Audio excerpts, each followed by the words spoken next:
수고하셨습니다.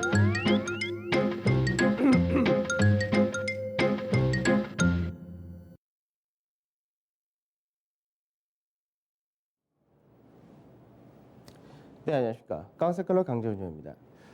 지난주 후반 들어서 이제 홍콩 관련돼서 미중 간의 갈등이 확대되는 것이 아니냐, 여기에 따른 우려가 계속해서 이어지면서 결국 이제 증시 자체는 위아래 변동이 나타내다가 결국 2030포인트 전후로 마감이 되는 그런 모습이었는데, 앞전에도 말씀드렸듯이 이제 홍콩에 대해서 중국에서 국가보안법을 이제 진행한다 하더라도 실제로 미국에서 홍콩에 대한 특별 지위를 해제한다. 이건 당연한 수순인 것 같고, 이 부분이 이제 미중 간에 합의를 했었던 그 부분을 건들지만 않는다면 이제 노이 정도로 끝난다. 이렇게 전망해줬었는데 현재는 거의 그렇게 마감이 되는 것 같습니다. 그래서 어느 정도 불확실성은 좀 제거되는 그런 모습을 보여준다 하는데, 물론 아직까지 이 부분이 완전히 제거되었다라고는 볼 수 없습니다. 다만 시장에서 현재의 기조를 크게 무너뜨리는 요인은 되지 않는다 정도 될 것 같고, 이제 국내 증시가 오늘부터 6월달 시장이 시작이 되는데, 6월 같은 경우는 약간 전략이 많이 필요하다라고 앞서 잠깐 말씀드렸었는데, 우선은 이제 6월 둘째 주, 만기 중인 다음 주까지가 시장에서 어느 정도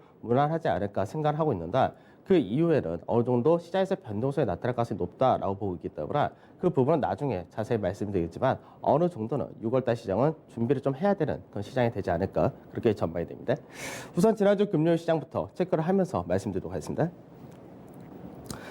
지난주 금요일 날 증시를 보게 되면은 결국 이제 코스피 지수 같은 경우는 소폭의 강보합으로 마감이 되었습니다. 그래서 2029포인트로 마감이 되었고, 거래대금은 최근 들어서 꾸준하게 증가세를 보인다는 모습입니다. 거래대금 역시 13조 7천억으로 상당히 많은 거래대금이 형성이 되었다 됩니다. 물론 이 거래대금이 많이 형성됐던 부분은 금요일 날에 이제 5월 말 MSCI 리밸런싱이 있었던 그런 과정이 동시효과에 나타났었는데, 앞전 같은 경우는 국내 증시가 MSCI 리밸런싱이 있을 때마다 국내 증시에 대한 전체적인 비중이 축소되는 그런 과정이 있었는데, 이제는 한동안 그런 부분이 없다는 점에서 종목별로만 차별화가 나타난 모습을 보여줬다야 됩니다. 우선은 외국인들이 2천억 가까운 매도를 했다가 되고, 기관에서는 200억 정도의 소폭의 매도를 보였다 되는데, 여전히 외국인이나 기관이나 종목별 업종별로 사는 것과 파는 것이 나눠지는 흐름은 그대로 간다라고 보시면 되겠습니다. 그러나 선물시장 같은 경우는 이제 오히려 좀 더 하락을 해서 0.48% 하락한 267포인트로 마감이 되는 모습이었는데, 이 부분은 실질적으로 이제 금요일 날 국내 증시가 끝나고 나서 이제 트럼프 대통령이 기자회견을 한다라는 부분이 있었기 때문에 그에 따른 우려감이 사물 쪽에서는 좀 더 반영이 된 그런 모습이었는데, 실제로 외국인 같은 경우 오히려 4천 계약 이상의 매수를 늘리는 모습을 보여줬다가 되고, 그로 인해서 누적 매수가 84,500계약까지 확대가 된 그런 모습을 보여줬다 됩니다. 다만 이게 베이시스가 마이너스 0.52%로 크게 벌어졌기 때문에 오전에는 이 베이시스를 맞추는 과정을 또 한 번 하지 않을까 그렇게 전망이 됩니다. 그래서 베이시스를 다시금 보합권 전후로 어느 정도 맞추는 작업을 하고 난 다음에 시장에서 방향을 설정할 것으로 보입니다. 그다음 코스닥을 보게 되면 코스닥은 코스닥 지수가 0.7% 상승으로 마감이 되는 그런 모습을 보여줬다 되죠. 오히려 외국인들이 실제로 수요일 날 같은 경우 대규모로 매도를 하고, 그리고 목요일 날에 기관이 대규모로 매도를 했었는데, 이제 금요일 같은 경우는 외국인들이 1,680억 정도 매수를 하는 모습을 보여줬고, 기관에서는 소폭의 매도를 하면서 오히려 코스닥 시장에서 강세로 나타났다. 다만 거래대금 자체가 최근 들어서는 현저히 좀 작아진 모습을 보여준다 됩니다. 자, 해외 증시 보도록 하죠. 중국 증시가 이제 지난주와 지지난주 2주 동안에 시장에서 글로벌 증시 대비해서 확연하게 약세 흐름을 나타냈다 됩니다. 그래서 전인대를 하는 그 주부터 시작해가지고 결국 이제 시장에서 홍콩 관련된 문제가 계속해서 부각이 되면서 이에 따른 미중 간의 다시금 무역 분쟁으로 확대되는 것이 아니냐, 여기에 따른 우려가 상당히 크게 나타났습니다. 실제로 아직까지는 이제 긴장감이 유지가 되고는 있지만 실제로는 추가적인 하락이 나타나기보다는 바닥 다지기 형태로 전개되는 모습을 보여줬다 되고, 외국인들의 매수가 좀 이어지는 그런 모습을 보여준다는 부분을 좀 체크를 하셔야 될 것 같습니다. 외국인들이 매수를 꾸준히 한다는 부분은 시장에서 실질적으로 미중 간의 무역 분쟁으로 확대되는 그런 과한 모습을 보이지 않을 것이다, 이렇게도 볼 수 있는데, 이제 중국 증시가 어느 정도 불확실성을 이제 걷어낸다가 된다면은 이제 반등이 좀 더 나타나면서 글로벌 증시 대비해서 상승을 못했던 부분을 할 수 있을 것이냐, 이게 중요할 것 같습니다. 그다음 미증시를 보게 되면 미증시는 장 초반에는 이제 미중 간의 마차 우려로 인해서 하락세를 좀 나타내는 그런 모습을 보여줬었는데 장 마감 무렵에 트럼프 대통령이 기자회견을 함으로써 오히려 상승으로 전환이 되는 모습을 보여줬다 됩니다. 그래서 실제로 금요일 날도 국내 장중에 미 선물이 0.4% 정도 하락하는 것을 선발하는 그런 모습을 보여줬다 되는데 홍콩에 대한 특별 지위를 해제할 거다라고 언급을 했다. 그러니까 시장이 어느 정도 예상한 수준을 그대로 했다 정도가 되는 거고 이 부분을 해제하고 중국에 대해서 추가적인 제재를 한다 이런 구체적인 부분이 나타나지 않았다는 것과 그 미중 간의 1차 무역 합의 부분은 여전히 유지를 한다는 쪽으로 방향이 나타냈었기 때문에 결국 이제 시장에서는 우려했던 부분은 미중 간의 1차 무역 합의를 봤던 부분을 파기하느냐 이 부분에 대해서 우려를 했었나 이런 부분이 없었다는 부분이 안도감을 보이면서 강세로 마감이 되는 모습을 보여줬다 됩니다.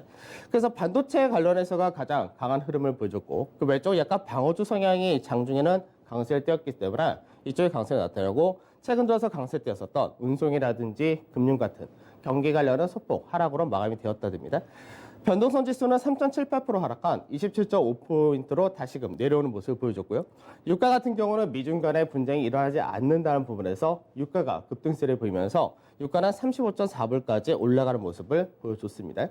그다음 MSCI 코리아 인덱스를 비롯해서 이머징 마켓 둘 다 동일한 케이스였는데 실제로 지난주에 어느 정도 상승은 보이지 못했던 부분이 있었는데 이런 미중 간의 무역 분쟁이 더 확대된다 이런 게 안 나타났기 때문에 결국은 1.79% 상승한 모습을 보여줬다 되죠. 그다음 달러 인덱스도 역시 소폭의 약세를 이어가면서 원달러 환율도 이제 역외환율에서 금요일날 1240원까지 다시 올라간 모습을 보여줬었는데 다시금 8월 하락한 1230원 초반에서 마감이 되는 모습을 보여줬다 됩니다. 자, 중국 증시 보도록 하죠. 중국 증시 같은 경우는 앞전에 박스 상가 패턴의 중간 마디가 2,900포인트 마디였습니다. 이 라인대를 돌파하는 흐름을 약 2번 정도 하는 모습을 보여줬다 됐습니다. 근데 실제로는 이 자리대를 돌파하기 직전에 오히려 홍콩 관련된 문제가 불거지면서 미중 간의 갈등이 다시금 확대된다라는 전망이 나타나면서 오히려 약세로 보이는 모습을 보여줬다 되죠. 그래서 중국 증시 같은 경우는 그나마 지난주에 반등을 하긴 했지만 일본이라든지 유럽이라든지 국내 다른 기업들 다른 전체적인 증시에 비하면은 상당히 반등 못했다가 되는 그런 케이스가 됩니다. 그래서 오히려 지금 바닥권에서 쌍바닥을 만드는 모습을 보여준다 되고 위안화 역시 최근 들어서 약세를 보였던 부분이 오히려 꺾일 가능성이 높다 되기 때문에 이번 주에는 오히려 중국 증시는 강세를 띌 가능성이 상당히 높다고 보이고 상하 패턴 안에서의 쌍바닥 패턴을 만들어가는 그런 모습을 보여준다는 점에서 실제로 중국 증시는 오히려 견조하게 바닥을 다지고 올라갈 가능성이 높다 이렇게 전망이 됩니다. 그래서 국내 증시가 나중에 이 부분을 좀 어느 정도 같이 중국과 더불어서 강세에 뛸 수 있는 부분도 만들어질 것으로 보이는데 우선은 이 부분이 나타나기 전에 미 증시가 현재 약간 어떻게 될 거냐 이 부분이 좀 더 중요하지 않을까 그렇게 전망이 되는데 미 S&P 지수를 한번 보도록 하죠. 미 S&P 지수를 보게 되면 앞전에 이제 박스권이라는 라인들을 상당히 오랜 기간 동안에 움직였었고 이 라인들을 돌파를 하고 지지를 밟고 상승세가 어느 정도 유지가 되는 그런 모습을 보여준다 됩니다. 그런데 이제 미국이 실질적으로 이제 돈을 워낙에 많이 풀어놨었기 때문에 증시로도 자금 유입이 많다 이런 것들이 여러 가지 있는데 문제는 지금 미국 자체적으로도 계속해서 문제거리가 발생이 된다는 건데 미국에서 이제 코로나 부분은 정점 찍고 어느 정도 떨어지고는 있지만 이 부분이 경제활동을 재개한데서 완전 정상화를 한다는 여전히 시간이 걸리다는 시각 이 부분은 배제할 수가 없을 것 같고 이 외적으로도 인종 간의 갈등이라든 이런 부분이 다시금 부각이 된 그런 상태이기 때문에 그런 부분에서가 미국 자체가 어느 정도 상승을 하는 데는 제한될 수밖에 없다 이렇게 전망을 하고 있습니다. 그래서 우선은 박스권의 기본 마디가 3,090포인트 전후였기 때문에 이 라인대까지는 올라가는 건 어렵지 않을 것으로 보인다. 박스권 상단 마디를 간 다음에 추가적인 마디 하나를 더 뽑아줄 것이냐 이 부분인데 추가로 더 뽑아주는 과정이 좀 빨리 나타난다면 그 다음에는 차익 실현 가능성도 염두를 좀 해두자 정도 체크를 하셔야 될 것 같습니다. 그래서 실제로 S&P 지수 같은 경우는 앞전에 하락했던 기간과 그리고 나서 반등 1차 그리고 박스권에 보였던 그림이 약 19거래일을 중심으로 움직였다더라. 이번 같은 경우 상승 일수를 추가로 한다면은 이제 추가적인 7거래일 정도의 상승 일수가 나와 있기 때문에 다음 주 중순 정도가 되면은 그때 다시 한번 변곡에 들어온다 부분 이 부분을 좀 주의를 해야 되지 않을까 그렇게 전망이 됩니다. 자, 나스닥 지수 보도록 하죠. 나스닥 지수 같은 경우는 이제 시장에서 좀 다른 형태를 보여줬다가 되죠. 그래서 실제로 나스닥에서 언택트라고 하는 여러 가지 기업들이 계속해서 강세를 띠는 그런 모습을 보여줬다 그런다. 언택트 관련된 기업들이 다만 시가총액 비중이 워낙에 높아졌기 때문에 나중에 경제 지표가 나오고 코로나 관련된 여러 가지 뭐 치료제라든지 백신이라든지 그리고 경제 활동이 정상화된다 이런 데가 나타날 경우 오히려 언택트 관련해서 시총이 높아진 쪽에서가 차익 실현이 떨어질 수 있다는 부분은 염두를 해야 되는데 아직까지는 시간이 뭐 급하다라고는 볼 필요는 없고 계속해서 추세형 자체를 세게형으로 가고 있는 모습인데 상승 쪽에서의 거래량이 실리면서 움직이는 과정이기 때문에 지지 라인대를 밟아주면서 움직인다가 되면은 크게 어렵지 않은 케이스가 아직까지 됩니다. 그래서 나스닥 같은 경우는 9,300포인트에서 9,800포인트 정도의 어느 정도 이 밴드를 그대로 움직이지 않을까 이번 한 주 그렇게 전망이 됩니다. 자, 29일 날, 지난주 금요일 날 시장을 간단하게 보게 되면은, 우선은 이제 종합주가 지수는 이제 보합권 전후로 마감이 되었고, 코스닥은 오히려 소폭의 상승으로 마감이 되는 모습을 보여줬다 되죠. 다만 이제 업종별 종목별로 많이 차별화가 되는 모습을 보여줬다 된다. 자동차 같은 경우가 이제 최근 들어서 이제 상승폭 자체가 경기 관련해서는 소폭 이제 좀 제한된 모습을 보여줬다는 측면이 좀 더 강하게 움직이면서 3% 정도의 강세를 보여줬다 되고요. 그다음에 은행 같은 경우 이제 바닥 논리가 형성이 되고 이제 금리를 인하면서 0.5%라는 금리로 인해서 최근 들어서 예적금에서 추가적으로 자금이 유출된다 이런 부분이 있는데 그렇다 하더라도 바닥이라는 관점은 동일하다 이렇게 되는 케이스입니다. 그래서 시장에서는 보험이라든지 증권 오히려 이런 쪽에서가 좀 더 하락을 나타냈고 철강이라든지 조선건설 같은 경기 관련된 산업재는 강세를 띠는 모습을 보여줬다 됩니다. 그 다음에 서비스 업종에서 인터넷 같은 경우는 목요일날 바로 또 강하게 반등이 나왔었다. 그 반등폭을 고스란히 반납하는 하락이 나타났다 되고 그다음 유통이라든지 유틸리티, 통신, 방어 소비재 약간은 방어주 성향이 좀 더 강한 모습을 보여줬다 됩니다. 수급을 바로 보도록 하죠. 금요일날 수급을 보게 되면 외국인들이 최근 들어서 매도를 겉으로 한다 이렇게 보이지만 실제로 사는 종목과 파는 종목이 많이 나눠진다라고 말씀드렸습니다. 그래서 우선은 삼성전자에 대해서 1,800억 가까운 매수를 보이면서 여전히 이제 삼성전자에 대해서는 매수세가 이어지는 모습을 보여줬다 되고요. 셀트리온 관련된 헬스케어라든지 제약 이쪽에서 역시 동반 매수가 들어왔다. 그 다음에 이제 기아차가 동반 매수였고, 그 다음에 은행이라든지 뭐 HLB, 그리고 뭐 파미스 같은 제약 쪽도 동반 매수가 어느 정도 들어온 모습을 보여줬다 됩니다. 그러니까 전체적으로는 IT에서 삼성전자, 그리고 자동차, 그리고 제약바이오를 매수하는 모습을 보여줬다 되고요. 그 다음에 매도 쪽을 보게 되면은 매도에서 이제 네이버가 가장 큰 매도가 나타났는데 네이버가 이제 동시효과는 물론 많이 물량이 출하되긴 했지만 1,600억이 넘는 매도가 출하가 되었고 하이닉스가 동반 매도 약간은 삼성전자와 다른 모습을 보여줬다 됩니다. 그 다음에 카카오 역시 동반 매도가 나타났고 SK 역시 동반 매도 그 다음에 LG 디스플레이도 동반 매도였고 그 외적으로 증권주 역시도 최근 들어서 강세가 나타난 만큼 동반 매도 나타난 모습을 보여줬다 됩니다. 그다음 기관에서 수급은 뭐 전체적으로는 뭐 네이버를 오히려 사고 레버리지 사고 이런 모습을 좀 보여줬다 정도 체크하시면 될 것 같고 그다음 매도에서는 이제 시총 상위 삼성전자를 중심으로 해서 카카오라든지 역시 이쪽에 대해서 동반 매도를 일부 나타냈다 정도 체크하시면 될 것 같습니다. 자, 지난 한 주 동안의 수급을 보게 되면은 결과적으로 이제 외국인들이 4,800원 정도 매도를 했고 기관에서가 5천원 정도 매수를 하면서 외국인들의 매도 규모도 제한적이었었고 기관이 그 물량을 소화를 했다라고 볼 수가 있을 것 같습니다. 여기서 좀 체크를 해야 될 부분은 개인들이 매도를 했다라는 부분입니다. 그동안 이제 개인 투자자분들이 계속해서 샀던 부분에서 매도 물량이 일부 출하되는 모습을 보여줬다 됩니다. 그다음 코스닥 같은 경우는 외국인과 기관의 매도가 다시금 확대되는 그 모습을 보여줬고 개인들이 약 6,500원 정도 매수를 했다 됩니다. 그다음 선물 쪽에서는 이제 외국인들이 매수를 더 늘린 반면에 기관에서는 이제 매도를 좀 더 늘리면서 다음 주 만기를 앞두고 이제 여전히 기관과 개인들의 매도 포지션을 어떻게 청산을 할 거냐 이 부분이 중요할 것 같습니다. 그래서 지난 한 주 동안의 이제 전체적인 업종별 등락을 보게 되면은 우선은 지수로 볼 때는 지수 자체가 약 3% 정도의 상승으로 마감이 된 그 모습을 보여줬다 되죠.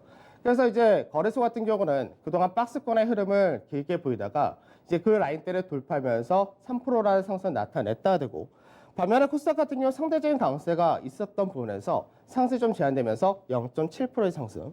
그래서 대형주를 중심으로 상승하는 모습을 보여줬다 됩니다.